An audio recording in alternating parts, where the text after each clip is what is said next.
terakhir nih yang pengen gue tanyain juga sama Mas Ferry ini sebenarnya masalah kan lu menguasai banyak hal gitu ya. Lu ada syuting, terus lu ada I.O. juga, terus juga travel umroh gitu kan. Sama ada YouTube dan segala macamnya. Time management lu tuh gimana sih?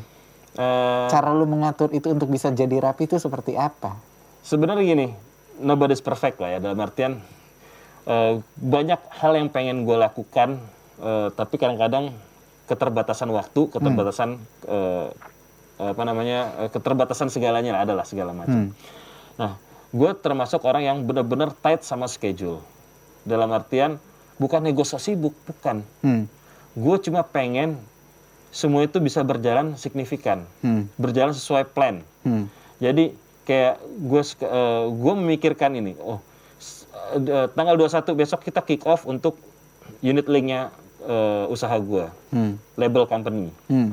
Nah, sebelumnya PH udah ada kan, Dumeka Picture. Jadi Dumeka itu bergerak di bidang MICE and event management. Terus ada turunannya juga, ada duet Dumeka Wedding. Itu istri-istri kita, istri yang jalanin. Terus ada lagi Dumeka Pictures, biasa ngerjain video-video buat corporate dan sebagainya, ya kan. Nah, baru lagi kita ada produk baru namanya Dumeka Record. Itu pun itu udah terplan, bos. Terplan dari berapa? Jadi gue mikir gini, 6 bulan ke depan gue jadi apa? Dalam 1 tahun tuh gue harus seperti apa? KPI-nya harus jelas. Jadi gue harus punya indikator. Indikator gue mau bergerak apa, bikin apa, seperti apa. Nah, di sisi lain gue dapat tantangan juga karena gue di organisasi di GCRAF, Gerakan Ekonomi Kreatif Nasional, dan gue di Dewan Pimpinan Pusat. Kebetulan ketua Dewan Pembina kita sekarang Menteri Pariwisata, Bang Sandi Uno gitu loh.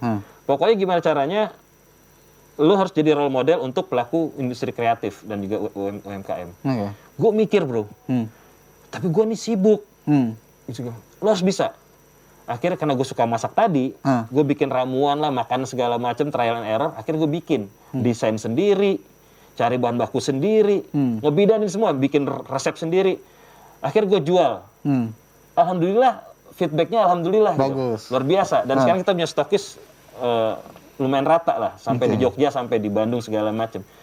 Nah, tinggal itu ke maintain aja. Ya kadang-kadang ya itu kadang-kadang jadi anak tiri jadi mau gue gitu. Tapi demand-nya tetap ada gitu. Udah autopilot lah istilahnya seperti itu. Jadi memang pada dasarnya seorang Mas Ferry ini adalah orang yang well plan gitu. Betul. Ya. Apapun udah harus, bro, di planning dengan baik gitu. Harus. Jadi even orang mau ketemu gue meeting tuh agak gue juga gue aman nih ternyata gitu, bisa gak lo? Fer, lo gila lo, kira lo bisa aja lo ini. Ya akhirnya gue coba ini, tapi karena lo fleksibel. Gue fleksibel. Jadi gini, gue tergantung PR gue nih, gue harus ngerjain ini, gue harus nyiapin waktu. Mungkin ini dibilang sibuk, mungkin gue ada di rumah, tapi gue di rumah tuh gue produktif.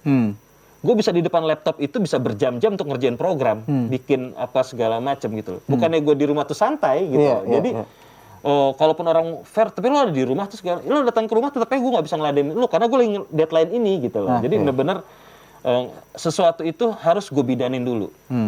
Karena apa? Memulai suatu usaha itu buat gue adalah kita harus tahu bagaimana dari skala kecil sampai skala besar, kita harus tahu dari hulunya kemana, hilirnya kemana. Betul. Ngebidanin dulu semuanya. Supaya apa? Nanti begitu sudah berjalan autopilot, orang kanan kiri, vendor apa segala macam nggak bisa main mata sama gue. Gue tahu semua. Iya benar. Gitu loh. Gue tahu semua. Jadi lu nggak bisa dikadalin lah ibaratnya. Insya Allah gitu. Insya Allah seperti itu. Jadi gue tahu HPP, gue tahu segala macam. Jadi kalaupun lo ini ya kan di Islam diajarin juga kan. Kalau mau untung boleh, tapi ya wajar. Ya, jangan sampai nanti zalim ke orang. Itu gue nggak mau. Gitu. Jadi benar-benar gue punya platform. Oh, gue tahu nih dia ngajuin gue sekian. Gue tahu HPP-nya. Gue nego pun masih di atas kewajaran, gitu loh.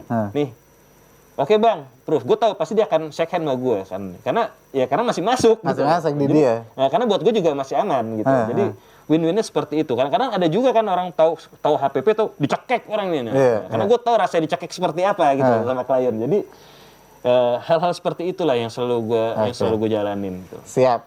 Ini berarti banyak banget pelajaran yang bisa kita ambil nih teman-teman, insight ya dari Mas Ferry. Dari tadinya proses sebelum hijrah gimana, sampai proses hijrahnya gimana, time managementnya gimana, fleksibilitasnya gimana. Pokoknya ada banyak hal yang bisa kita ambil hari ini.